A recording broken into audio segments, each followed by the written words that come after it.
Hello, it's Regina. Welcome back to my Haunted Drive-In. I have a special guest with me today. This is James, Hello. an old friend of mine who I asked to stop by today because he is the person I know who is the biggest Jaws fan that I know of. So I wanted to talk to him about Jaws and take a look at this incredible film and talk a little bit about the book too. So James, what did you love about Jaws when you first saw it as a youngster? I am, as you said, I am a horror fan, and although today I don't think I'd consider Jaws like a horror film, back then there was a lot of gore, and I did like that growing up as well. I think there's a lot to say about that movie, that there's so much unseen that causes the horror, and I believe with age there's more appreciation for this film, as I watched it more and more, it was more than just a shark movie, Right. And I think the characters are really work. I never really thought of it as a horror film either. I know one time there was this top 100 horror films, and I was like, Jaws was number one, and I was a little bit weirded out by that because it's like, Jaws, it's a horror film? I don't know if I would call it a horror film. No, today, the way we look at film, I think today this film would be thought of as a character study. Yeah. And I think, the shark is secondary, It's really, Brody's journey, moving into this small town, and he's in over his head. Yeah. I have to use a pun, but... Right. Yeah, so the whole film is just, it really is the perfect movie, the way it's structured. And Spielberg, I think he's really at the top of his, I know it was only his second feature film, I believe, but he was at the top of his game in this film and how he deals with the characters. So we have Brody, who, and I think Roy Scheider is just amazing in this role. And he is from New York. He doesn't fit in with the Islanders. That's right. And he's got the kids, he's got the wife, he's got the kind of, they're not poor, but they're working class. Working class people. And there's that wonderful, his journey is about him standing up to the town councils, the mayor, and the people who own the businesses, right? And they don't want to lose the money after the first shark attack. And then there's that really great scene when the mother of the boy, what's her name? What's the kid's name? Well, the kid is Alex Kittner. The mother is Okay. Mrs. Kittner. And there's a funny story about her. So I met her on Martha's Vineyards. Really? And so for years, fans of Jaws would walk up to Mrs. Kittner and ask, "Can you slap me?" Because she slapped Brody in the film.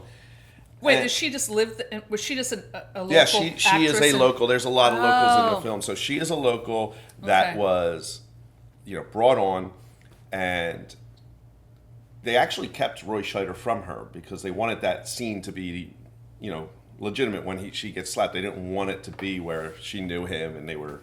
It's a powerful scene. It's a actually, that whole scene I love because too. it begins with so much jubilation of the capturing of the shark, and it just goes to this silence at the end of everybody slowly walking away. And the best part, that line where, the mayor says she's wrong, and he's like, no, she's not. It's great stuff. But I finally met her, and I asked her to slap me. Oh my God. And she said she's no longer slapping people, but she's giving hugs. So I got a hug from Mrs. Kittner. That is amazing. Wow, you are hardcore. So I thought what we would do is start from the beginning of the film and just talk about each kind of. We can go on for however long. I want to address one thing though. You talked about Spielberg, and it's his second film. The first one was Duel, Which is a great film. but it he was did made for TV. Yeah. And he did television before that, but Duel and then Jaws. And what I'd say is, if Spielberg had gotten the film he wanted, I don't think it would have worked as successful because the shark did not work, and so much changed because of that. There were a lot of changes. There was a lot of changes, And a lot of many from the changes book. from Well, this why don't we book. start with the book? Okay, we'll and start then- with the book. I have to say, this is one instance where the movie is 100 times better than the book. Absolutely. I also got to meet Peter Benchley right before he died. I was happy about that. Also in Martha's Vineyard. Okay, you are hardcore. That's awesome. And so, well, that was what was, I think it was 2005. It was called Jaws Fest. Oh, I remember and that, It was yeah. the first Jaws Fest, and it was, Peter Benchley was there. It was a great time. But I agree. I think the book, I was not like you. So I didn't get to read this book till after I was in love with the movie.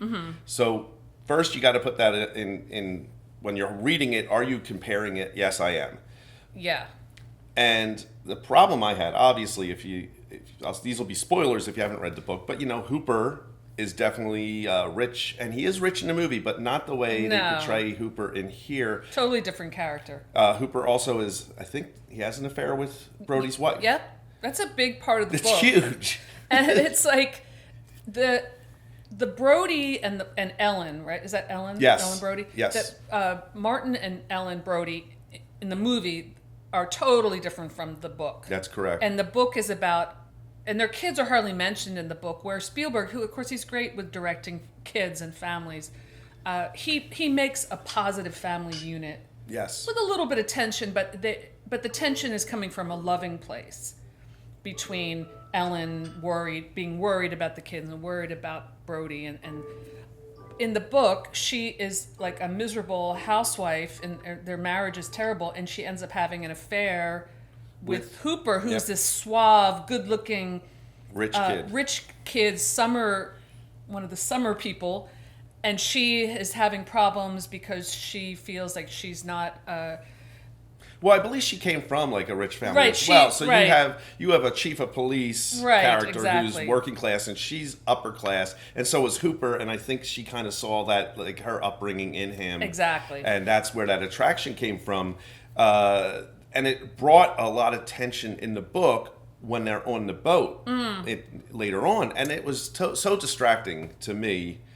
Especially because you love Hooper and Brody in the movie. As they are so. They're the buddies, and I think that, and then Quint is your triangle, and brings the tension. The kill scenes in the book, when Chrissy is killed, it opens with that, is wonderfully written. Then with what's his kid? The kid's name on the raft. What's his? Alex Kittner. Alex Kittner. What his death is very much the way it is in the book. So the book and the movie are alike. Everything else is different. The spoiler is that Hooper is the one who dies in the book, in the cage, and Quint also dies, but he's not killed the way he is in the movie. He is dragged to the bottom of the sea when the shark dies, and the shark doesn't blow up. So very, very different things, but I do think that the movie is a much better story overall. So the production of Jaws really lends to the reason why the book is subpar to the movie, and it's because there were so many problems, right? We have one, the mechanical shark is not working, so it expands the amount of time they spent on the vineyard, right? Because of that, Carl Gottlieb, who should get a lot of credit for this movie, he's the writer, he's the screenplay, right? And in the movie, he's also the reporter. There's a scene when they're talking about Alex Kittner's death, and he says, I'm going to bury it way back in... That's Carl Gottlieb. Like, that actor is Carl Gottlieb. He basically spent so much time on the island that he was picking up on the people. That's why they seem so real. Right. The dialogue, the way things were going around him, he was writing as the movie was being done. And the guy that... wasn't Ben Gardner... Yes, Ben Gardner was like a local kind of guy. He was a local, and he was the inspiration for Quinn. And a lot of stuff was used for that. And so Jaws, the shark was supposed to be in a lot more scenes, and it just didn't work, which it was because then John Williams became the shark with the da-da-da. And how much better that is to not see the shark till the final reel, because when he does pop out, yeah, it works. It works. And I always thought the barrels Well, the barrels scarier than the actual shark. And that was an answer to the fact that the shark wasn't working. It was like, we need to have some way to see the shark, though we can't. It's not working. Let's use the barrels, and it worked actually a lot, I think. It's shot so well. I know Steven Spielberg was a meticulous storyboarder. You're gonna need a bigger boat. It's beautifully put together that way. It just, all the pieces fit. Now, you wouldn't really know there was so much chaos Right. in the production. Right. And You know, that's- Spielberg claims that he thinks of two words when he thinks about Jaws, and he says courage and stupidity. Okay. And, Sometimes that works. yeah, and it was like he didn't know any better, really, about making this film on the water and everything he had to do, and he had to push through. I mean, he thought, with everything going on, he thought this was it. He was going to lose his job. It was just so over budget. It was not going to work. Yeah, and it did. But I don't know if it was all because... I'm not taking anything away from Spielberg. Believe me, he went on to do some great things after that. But a lot of it has to do with just the serendipity of that. Sometimes it just works that way. Yes. And he probably learned a lot from doing that film about the limitations, because he was still a young filmmaker. So we talked about the difference between the book a little bit, and not to discourage people from reading the book, because it's still a good read. It's just it's not the movie. So if you go in expecting it to be the movie, you'd be disappointed. And I can't imagine in the movie Brody's wife and Richard Dreyfuss having an affair. It just doesn't. And I love Richard Dreyfuss in the role, and he was definitely not. It was probably like a miscasting in some way, but he's so charismatic. I don't know. Do you know anything about his kind of? Absolutely. Okay, I figured you would. He was basically this new golden child of Hollywood. They thought a lot about that. He went and did Jaws, and immediately after that, he thought it was horrible. You thought the movie was horrible? Yes. After shooting it? Not No. after seeing it, though. After No, I shooting guess it. not. Yeah. And so I don't know if you can find it on YouTube, but I have a DVD, and it shows an interview with him where he basically says, "Don't go see this." Oh, God. It's awful. It's What an idiot. absolutely awful that he's saying this stuff. But then if you watch like other documentaries that are out there, he says, we go to the screening, and he comes out and he says to Roy Scheider, we did it, and he was very happy after that. But He should be, immediately yeah. afterwards, and I think it has a lot to do with how many problems there were. Right. He thought it was not going to work. Yeah. And another interesting thing about Dreyfuss, and that he did not get along with Quint. Which is one of my trivia questions, but you already answered it. With Robert Shaw. Him and Robert Shaw did not get along, and that stuff played well because in real life they didn't get along on the island, and so that you felt that in the scenes. Right, the tension between those two, because you got this salty old salt, and you have Dreyfuss, who's the young rich kid and cocky, and Richard Dreyfuss always kind of has that. The young Rick Dreyfuss, anyway, has that cocky charisma. Yes. Well, he And was it worked again. really He well. was apparently very irritating on the sure. set, especially to Robert Shaw. So let's talk about Robert Shaw a bit. Now, you probably can provide a little more insight into this, but I did, in preparation for this video, I did do a little reading on the Wikipedia page. And for me, one of the best parts of the film, the scariest part, is the USS Indianapolis speech that Quint does. That's right. Japanese submarine slammed 2 torpedoes into our side, Chief. It was coming back from the island of Tinian to Lady, just delivered the bomb, the Hiroshima bomb. 1,100 men went into the water. Vessel went down in 12 minutes. Didn't see the first shock for about half an hour. Even when I was a kid, that part scared me more than the shark attacks. Mm-hmm. And I was shocked when I read the book again that it's not in the book.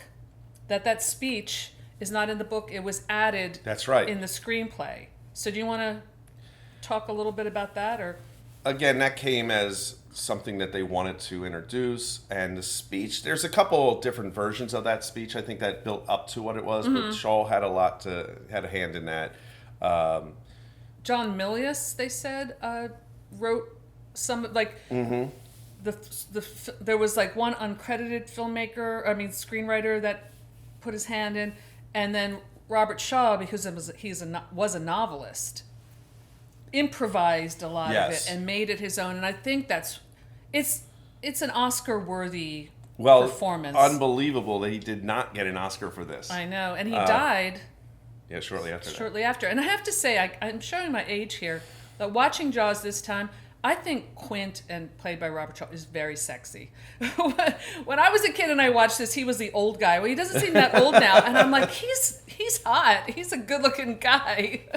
Yeah, and he was drunk a lot. Yeah. In those scenes, when they're sitting around showing their scars. I love There's that. one cut, if you actually look close, where he's actually putting his belt buckle, like his pants back on or something. Oh. It's really quick, but you'll see he's down there like fixing his belt buckle, and we don't know what he was doing as far as improvising the scars. So and I love the shot with Roy Scheider with his appendix scar or something, and he's like... He's just a little shy about comparing it. But that is like a moment that is just these little details that really build these characters in such a And back great to way. the Indianapolis Speech, Yeah. again, you have to credit John Williams here, right? If you listen to that music behind that, it is absolutely chilling. Yeah. And the fact of, it gives Quint purpose because of if you don't know the story about the USS Indianapolis, they delivered the bomb for Hiroshima, and on their way back, it was hit by a German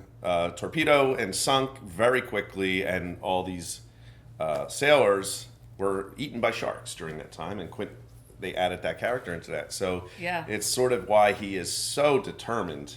That's his Captain Ahab motivation. Yes. And I noticed this time watching it that he wears an army jacket with his name or something.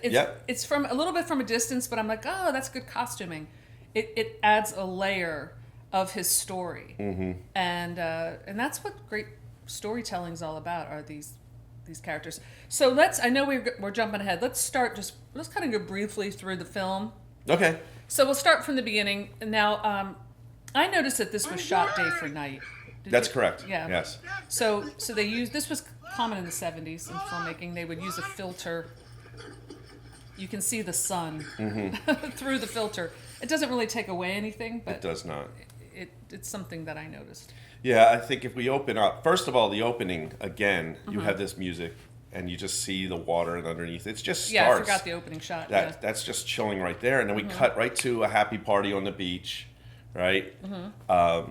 They actually had to darken a lot of that because Chrissy, when she goes swimming and we see these scenes, she was completely naked. And this was a PG movie.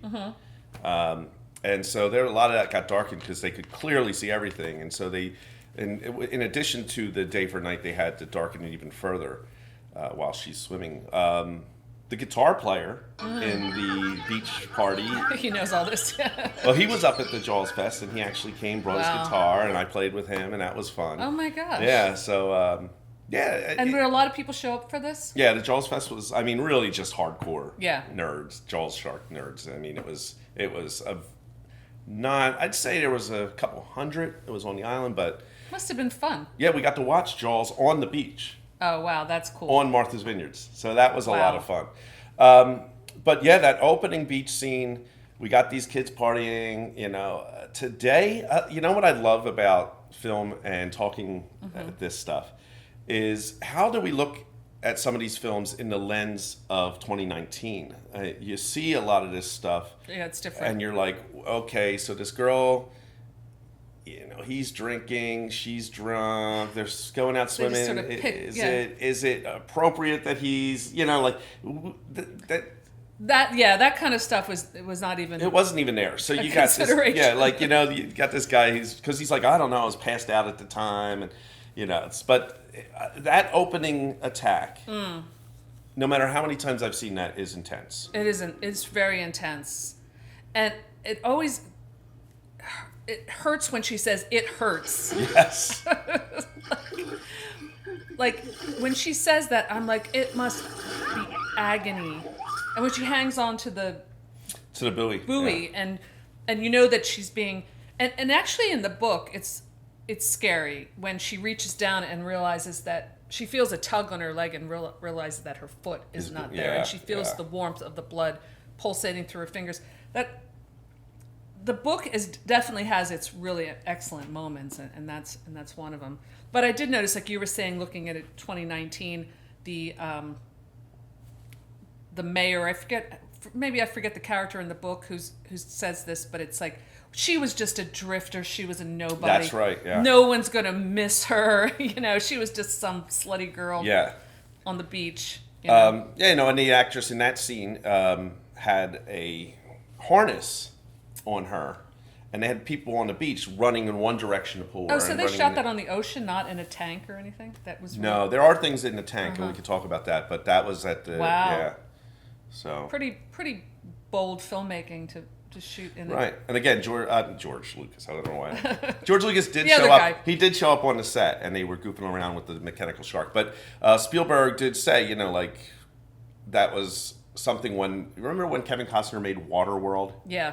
And he was like, I don't know, I've made films on the ocean, don't do it. But they did, and that was the joke about that. Maybe it went so over budget, it was so expensive, it could never make it. But yeah, they did a lot of amazing stuff on the ocean that, in hindsight, he would never do that now. Yeah, but I think you can have much more control over the environment. Yeah, you have no control over that. The transition there, right? She goes under, it's quiet, and then we have a pan, and the sun, it goes into daytime, and now we're at the Brody's home. Yes, and we have this family scene, and it's kind of charming, and the kids are cute. Yeah, the kids are not... And the kids have personality in this movie. Yes. Usually when they introduce children in the film, it can really ruin the film. And they do it in TV too, when they introduce a character like Cousin Oliver on the Brady Bunch or something like that. And it just is like, oh, you're jumping the shark. No pun intended. But these kids work really well. And the relationship, you definitely feel it. And it also captures that they did just move in. A lot of films from that time, I don't know if modern audiences would have the attention span to put up with these things. I hope so. I would hope so, but I don't know. Like, a lot of people feel that those films are slow but we're learning about these characters. Yeah, but that's what makes the risk that much more keen, because we care and we feel it. And absolutely. And that's, I think, something that a lot of modern films, because they miss. They're worried about the audience's attention span, they neglect that. Right, they neglect the fact to make me care about the character. The first victim is killed, and Brody wants to close the beaches, but the local powers that be are preventing him. So that's a really great, just in terms of story, like I do a playlist on Robert McKee's story. That's a great conflict that's right. There are several conflicts built into this, and that right from the beginning with Brody's new. He doesn't want to rock the boat, no pun intended. The townspeople don't want to lose their summer business, so there's a lot. The stakes are really high for him to not close the beaches. Right.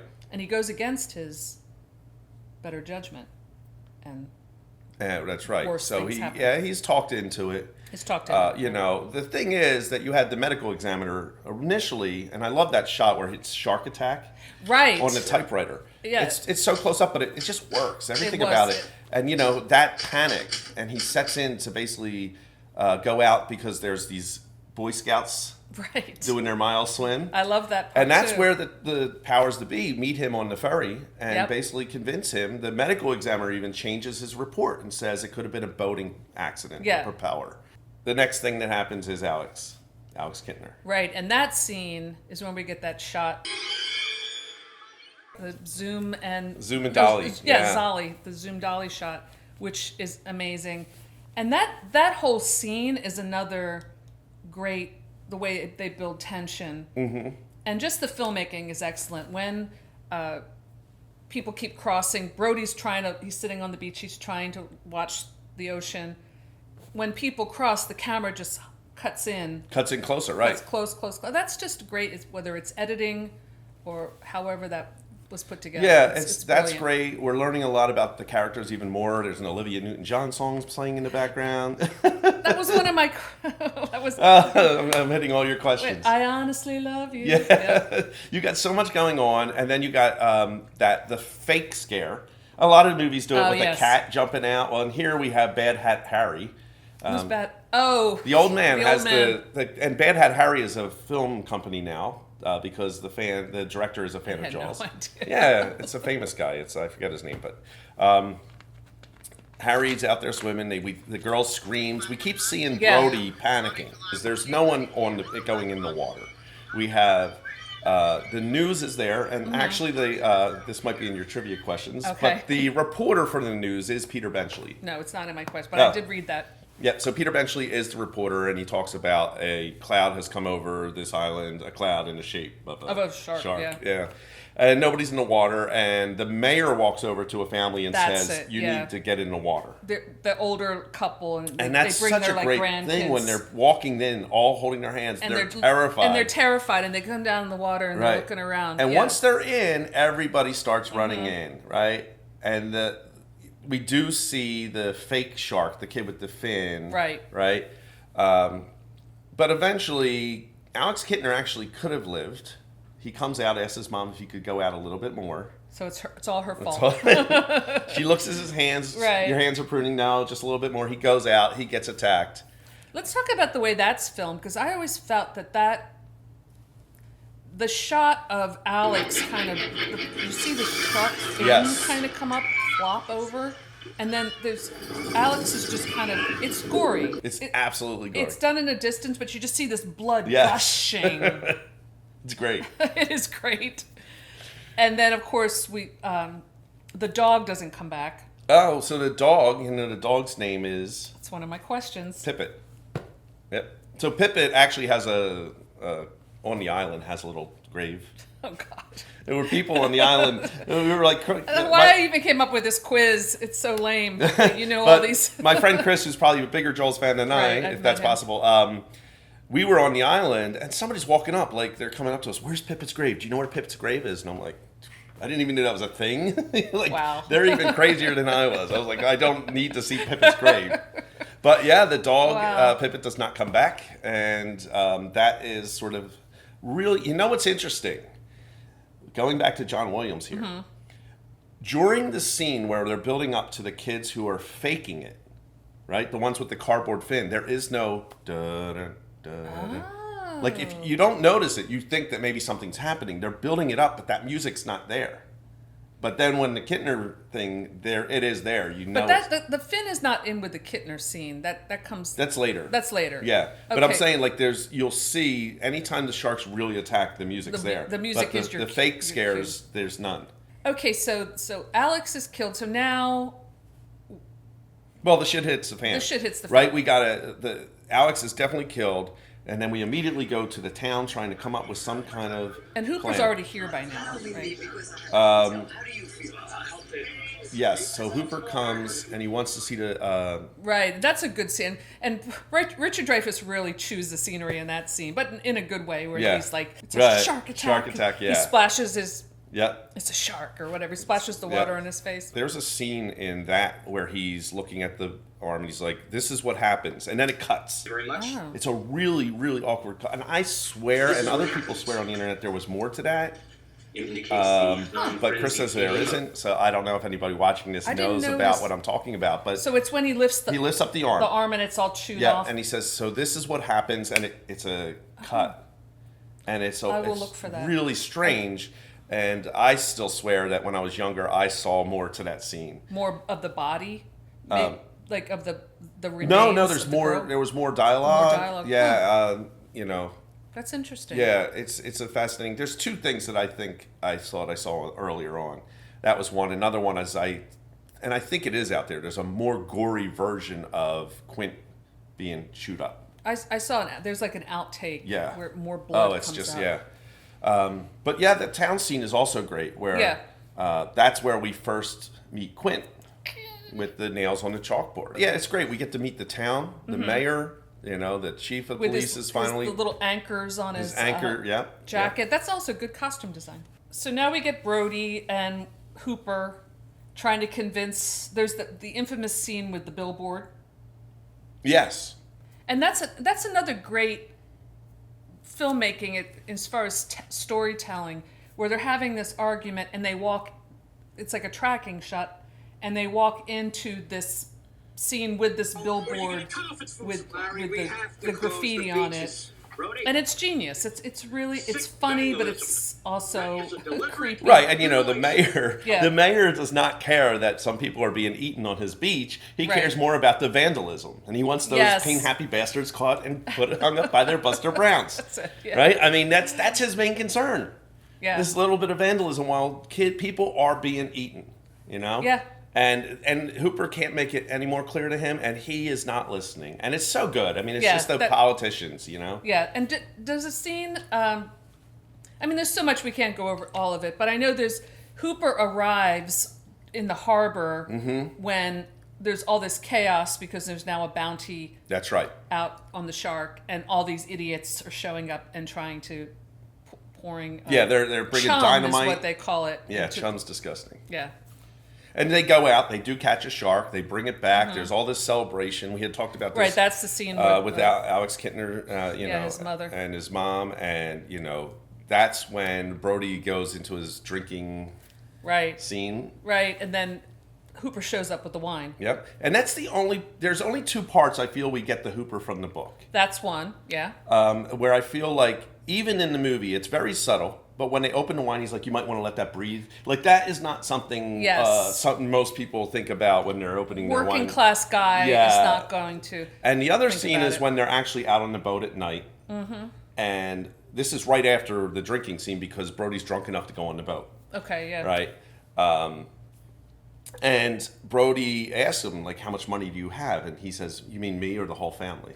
Right. These are the little parts where you're like, okay, there's what they took. And I thought that was great. Yeah, it was good. But I love when that scene when he says to Hooper, "What, are you rich?" And he's like, something like, "Yep." Yeah, Like he just answers it real matter of Well, fact. when he says, another great line is, he says, it doesn't make sense. Why do they pay a rich guy like you to do this? And he's like, well, it doesn't make sense for a guy who hates the water to live on an island.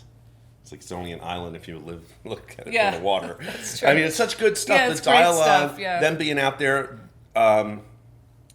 So believe it or not, so what happens is they go out, they cut the shark open, they realize the shark's still out there. Brody convinces Hooper to go out on the boat, and then we see this jump scare. This scare is when Ben Gardner's head comes out. Yeah. All right. Now this is something that wasn't in the original cut. Screamed when I saw that movie. When I saw Jaws for the first time, I was really young. Went to the with all my cousins. We were down at the shore. We watched that at a shore theater, which made it even more fun. Yes. And when I remember, I was sitting next to my cousin, and when Ben Gardner's head came out, I jumped into my cousin's lap. I was so scared. There is an actual YouTube video you can find of they shot the audience reaction back then of that scene, and that's exactly what happened. Now that was not originally in the first cut. They needed more jump scares, so they went, and that was shot in the pool. I had read that. Right, and so that was it. But that's such a great scare. It works so well. It's so good, and his eyes missing. It's just really, really scary. And Hooper drops the tooth. That's right. That he needed to convince. Right, and then the scene. Then we get to the billboard To the mayor. scene. Yeah, we'll be all over the place here, but yeah, we are. It's just really great stuff. We got that, and then eventually they realize we're going to pay. Well, what happens is the next really good attack is this is when the kids have the fake fin. And right. Nobody's there. The kids had the fake fin, and then the girls start yelling shark, and they're like, she's like some like. well, you know who she is? She actually dated Joe Alves, who was the production designer of that. Yep. She's like painting. She's like kind of a hippie chick painting on the Yep. beach. Yeah. And she's almost like stoned. She's like shark. Yeah, she's like stoned. Shark in the pond. Right. So you got that. He finally runs over. That's a scary scene. It is. The pond scene with the other guy on the boat. Yeah, the guy in the boat who's like, "You guys okay over there?" With his Boston accent. Oh my God. Another great little piece, and this is only if you watch these movies thousands of times, is for some reason somebody's yelling, "Does anybody have a gun?" Oh, I didn't notice He's like that. yelling for a gun. Like, it's like, of course Chief Brody would, but like, why would you be yelling if anybody has a gun on the beach so you can shoot at a shark? It's just a weird thing that's in the background. It is a weird thing. The leg. The leg, yep, it's great. He's out there, he gets attacked, his leg comes down, and then that's when Sheriff Brody's kid is in shock. Right? Yes, and they did that great shot in the water from the POV of the shark, of the kid just frozen. Yeah. And now the stakes are high, right? The stake. Now it's personal. Yes. I love the mayor. He's like, my kids were in that water. It's like, I don't know if I buy it. He's acting like he cares. I don't know, but he does pay. The mayor does seem to be like shaken. He's definitely shaken and he's up. like a kind of a broken But I'm not man so much sure if it's because his kids were in the water or because now he realizes he might not get reelected. Right. You know, and now he realizes because he says you're the mayor of Shark City. Yeah. You know, he screwed up. Yep. He screwed up. And so and then we hire Quint and go out onto the water. Right, and there's that great scene in Quint's hovel His or shack, yeah. shack with the shark. Yeah. He's boiling the jawbones, and there's that shot through the jawbone of the boat. Yes. Which And is actually, really there's nice. one more time we got with Hooper, having that competition, and he's like, "You've been counting money all your life." Oh, let me see your hands. Yeah, let me see your hand. It's so good to see both of them. One like totally Robert Shaw, and we got Hooper. Yes. One's the scientist, and one's the the They're- grunt. he's a great foil. They're great foils for each other, but they also need each other when they're out on the boat. Like Brody's not completely useless, but I noticed that Quint and Hooper are working together. They know how to. Well, yeah, there is a moment where Quint comes up to him and says, "Those things you brought on board." You know, this is when they decide to do the cage and Right. the tracker and the barrels and all these different things. Yeah, and what's genius about each kind of character arc is Quint's arc is painful. It's always painful. I hate it when he gets killed. I've always hated it, but it's there's no other solution there for this thing. But when he starts to realize that he's beaten and starts to take yes. to run the motor of the boat, Yes. and they keep saying, "No, you're gonna break you're it. gonna break it," and he's scared now. Mm-hmm. It's really genius. Yeah. The whole part on the water, the way it's shot, the close up of the shoe kind of slipping on the side, Mm-hmm. You know what I'll say that I really found maybe interesting. talk about that whole. Well, segment. yeah, even right before where you're talking about the shark and they shoot that scene where it's going through the teeth as they're about to go out. But I love Ellen Brody when she's like, "What do I tell the kids?" Yeah. It's like, tell them I'm going fishing. And when you think about it, that's really all they're doing. They're going fishing. Yeah. And it's that simple. They're just going out fishing. There's no like weird stuff to say, "Oh, Dad's out trying to catch this shark and it's dangerous." Yeah. We know it is only because this shark, and even to this day, there's no shark that's ever been found that big. And the other thing is the shark gets even worse looking with each movie. Yeah. Like, I mean, I don't know how with more money and all this that they couldn't even make a better shark, but Oh, you mean worse looking as far as like faker and yes, and it looks more ridiculous? even more fake as we go on to these movies. A really interesting part is when he destroys the radio. With his baseball bat, he loses it. Yeah. Yeah. Yeah, I mean, Brody, this is basically, that famous line, "We're going to need a bigger boat." Which he supposedly improvised. Yeah. And, and we see that, and he's like, "Shouldn't we radio in?" He thinks we need help. And you would think it's not he's not really a coward as much as he is afraid, but at the same time, it might make sense to get some more help out here. Yeah. But Quint wants none of that. No, And he's on a personal mission. yeah, it is not going to happen. And, it's great stuff when he comes in and he smashes that. And, he's like, "You're certifiable." He is. And let's also talk about the amazing device of the boat is sinking. So now the stakes are really high. Jaws attacks the boat. Was that after the Indianapolis scene? Yeah. He barrels into and the engine is gone, the boat's sinking, and Quint's eaten, and that's horrible. The scream he does, it's like his worst nightmares come true. Yeah. And he's got the machete and he's stabbing the shark as he's being eaten, and it is amazing to watch. So they had to create a orca that would be sinking and then bring it back up to shoot a scene again and again. Wow. This thing kept being, it was like this sinkable orca ship that they would have to keep doing over and over. But I mean, just the way it's working, and every time I watch it, I'm even more amazed at how close Brody is to the water at this point, where it's going down. Oh, when he's climbing up. Yeah, and when got he's on the gun mast and- with the... Yeah, I mean, that stuff happens so quickly. It is Where really he going gets down, the thing, throws it in the shark's mouth, it's going down, he's climbing up. I'm like, man, it's crazy. And Yeah, and Roy Scheider is one of my favorite actors from the 70s. I love him in Marathon Man. He was in damn good shape, like Yeah. physical shape. And I was reading where Robert Shaw was constantly harassing Richard Dreyfuss, who was probably only in his 20s. yeah. Maybe he was 25 or something, and he's like, "You're fat, you're out of shape." Yeah, while Shaw's just drinking. Yeah, and then Dreyfuss threw his bourbon overboard, and that was they were at war after that. Let's talk a little bit about the sequels. Well, let's talk about the sequels and the sort of craziness that is Jaws. You know, the movie comes out. It's really the first blockbuster, right? Yeah. Let's look at because this is before Star Wars, but Jaws is the first blockbuster. We go into Jaws 2, right? It had to happen, right? Yeah. It was like one of those inevitable things. I think Jaws 2 has the best tagline. Just when you thought it was safe to go back in the water. Yeah. I mean, it's genius.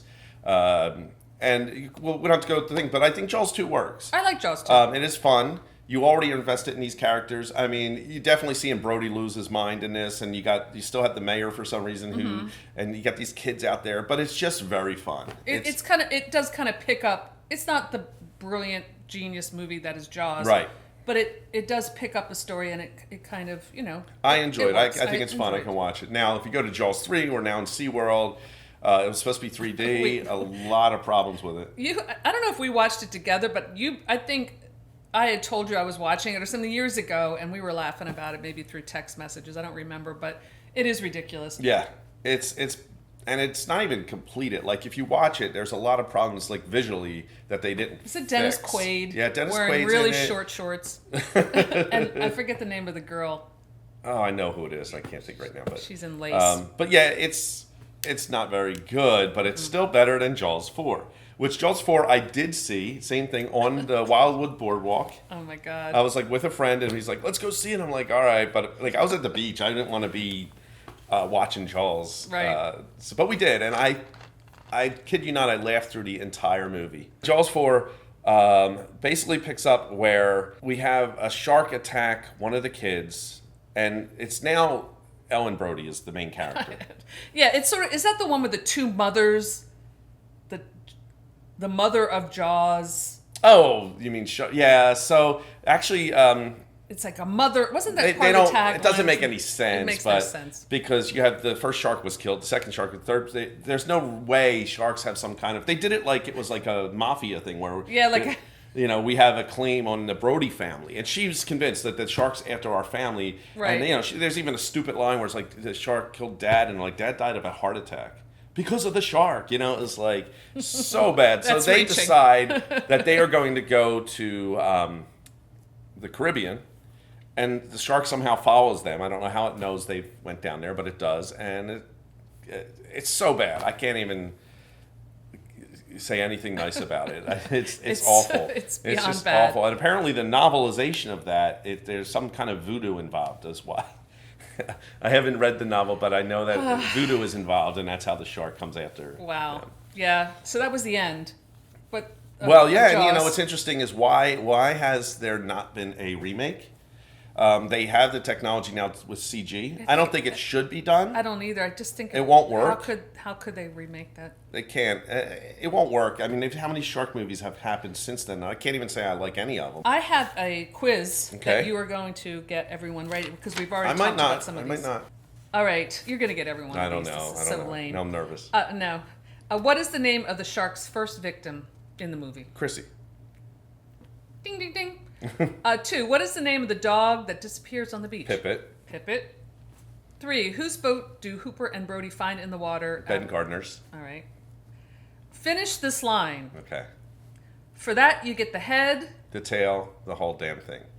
All right. How do you get to be an islander? You can't. Never. Never, Ellen. You can't. If you're not born here, you're not an islander. Okay. Next, what song is Brody's youngest kid singing before the shark attack on the beach? The Muffin Man. Correct. What song does Quint sing? Well, he has a couple, but one I think is "Farewell and Adieu to You, the Spanish Lady." Okay, yeah, the Farewell. Spanish lady. Very Yep. good. And number 8, what does the word amity mean? Friendship. Correct. And 9, we already said this, but what does Brody say to his wife to tell the kids where he's going? Fishing. Going fishing. And 10, which actors had an ongoing feud during the shooting of the Robert film? Shaw and Richard Dreyfuss. All right, I got one for you. We didn't, Okay, I thought it uh-oh. would come up in this. What's the name of the shark? The technical name of the shark? No, they named the shark. It has a name. I don't know. No? Bruce. It's Bruce. Oh. It was named after Spielberg's lawyer, I believe. But they don't say that in the movie. No, it's not in the Oh, movie. it's No, this is behind the scenes stuff. Behind the scenes. No, I did not know. Okay, Bruce. Yeah, and actually, if you watch Finding Nemo, the shark in that is called Bruce. You'll see that a lot in things. And, it's interesting also, like, just the crazy stuff that happens in film all the time. How many times do you hear we're going to need a bigger something related to that? In Stranger Things, there's a lot of nods to Jaws. There's actually a Jaws poster in the kids' room. There's the truck that the chief of police is driving is the same one that Brody drives. Oh, okay. There's a lot of Spielberg references. There's a lot of stuff like that in Stranger Things, So there's a lot of influences, pop culture stuff that happens, and I don't know if you want to get into some of this. Yeah, let's take a look at some of James's souvenirs. So let's talk about this one first. Wow, and we're gonna do a close up of all of this. Yeah, this is the Game of Jaws from the company Ideal, which does not exist anymore. I remember Ideal. Very cool game. Now, you can still get this, but not under the label Jaws. It is called Sharky's Diner. It's the same mold. It's the same thing. I have it for my kids. This is like the Is this collector's. your original Jaws, or did you... No, actually, my friend Chris got this for me one year. Can for we my take birthday. a look at it? Well, not everything's in there, and the Okay. shark, I think, is missing his fins.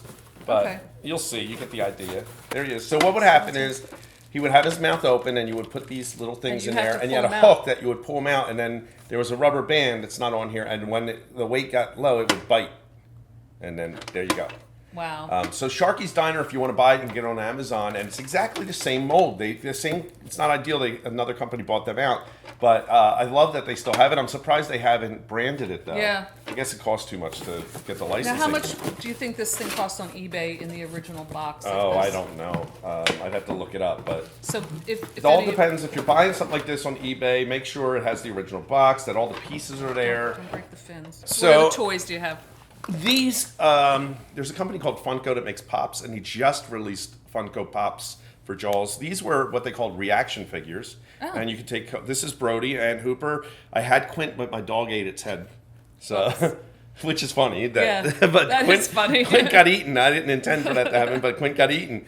But these are great. These were put out. They're called reaction figures. They were supposed to look like figures from the 70s. And Wait, when did these come out? just recently. Okay. But the Funko no longer is using that company that made these. They got a different company. But the Pops, the bigger ones, are out now, and there's a shark. San Diego Comic-Con is happening now, and there's going to be an exclusive Jaws Pop with Quint being eaten. What is a pop? So those are they look like bobbleheads. They're little guys. Oh, okay. Yeah. This makes Richard Dreyfuss look thinner. Yeah. This is cool. We'll do a close-up of those. Very cool. All right, what else? I don't even know what this is. I think it's a magnifying glass or something, but it's the shark.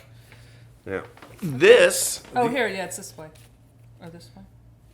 Yeah, it's Oh, yeah, I just a see, it's a Jaws. I don't know. Wow, I can see my fingernail really Yeah, close. I'm not sure where I got that, but I thought it was cool because it looks like at Jaws Fest they had a Greg Nicotero, who's he's famous for The Walking Dead. He did a lot of stuff, but he's directed and created all the zombies and stuff from Walking Dead. He's a huge shark fan, Jaws fan, and he recreated the shark, and it was like this scale, not this scale, full scale, but only this part of the body. Okay. Now this, if you were from this, around the 70s, before VHS was popular, your home movies this is called Universal 8. It's 8 millimeter, and you would put it on a projector I remember and we watch had it. some. Now, it wasn't the whole film. What it is just a few minutes of the highlights, Okay. And so this was a big thing, home video, Yeah. that you would get this and watch parts of the movie at home. Now, this I absolutely recommend. It's Yeah. called Jaws Memory since this is a book show too. Yeah, sure. Memories from Martha's Vineyards. It's by Matt Taylor, and this is the ultimate like fan book. And Wow. I do believe, yes, it is Signed signed by- by the author. But I mean, we can talk about this. But if you pick this up, I don't know, just search for the book on Amazon or something. Matt Taylor, Jaws Memories from Martha's Vineyards. But so many behind the amazing scenes. behind-the-scenes photos, everything about this movie, anything you want to know. Can't recommend this Wow. book enough. It's just That beautiful. looks like fun. Yeah, I mean, So this is a must for Jaws fans. yeah. If you don't have this book, You're this not is a real absolute. fan. I don't have the book, It's, but it's beautiful. It's a beautiful book. I'm gonna look at it. Very So- cool. And then we got this, which is Jaws 2 related. Okay. So this is a movie program. This would be something you would get back in the day. I remember. Do they do movie programs? No, now? I don't think they do them anymore. But if you look at this Jaws 2, we can see this is the program. It's got this amazing artwork, by the way. Yeah, the cover's great. And these are just a few of the things I brought. Amazing. But I will say that Yeah. this, I guess the end of this month, well, Are we in Jaws week yet? I was Shark Week? Shark Week. I think so. Yeah. But what's coming out is a Jaws tabletop board game Ooh. this week or next week. And it is by I guess Ravenger, the company that makes puzzles. I think that's their Okay. name. But it's really cool because the idea is you have, that's up to 4 players. You play as Brody, Hooper, and Quint, and one person plays as the shark. And the tabletop board, one side of it is Amity Island. So Act 1 you play. And then you flip it over, and now you're on the ocean. That sounds like Really a lot cool. of And the fun. thing is cool is if you play as a shark, nobody knows where you are in the beginning of the game.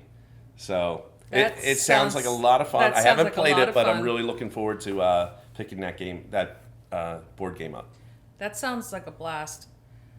So, all right. Well, that's Jaws. Yeah. And have your kids all seen Jaws? Yeah, so I'm really nerdy about this stuff. So Jaws, it seems, around here in the greater Philadelphia area, it seems every summer it's playing at some theater. Mm-hmm. I think Ambler might have just had it. I know the county theaters had it. They Yeah, actually, we saw it at the theater a few years ago Yeah. with your friend Chris. Yeah, and they show it every summer. So to me, if you have children and you want them to see it, don't watch it on your television.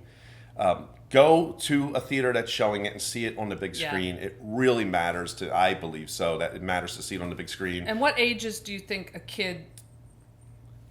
See that I don't know. Some people would argue with me. I'm not. Don't Okay. don't take All my right. advice, but I'd say 8 and up. Yeah.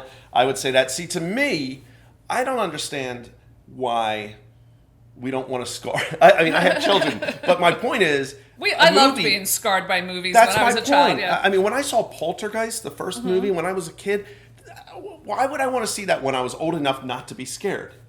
Because Good then you're point. missing. It's still a great movie either way, It's up and to so the- is Jaws. it's up to the parents. It is up to the parents. But my point is, I never would be upset with my parents if they showed me Jaws.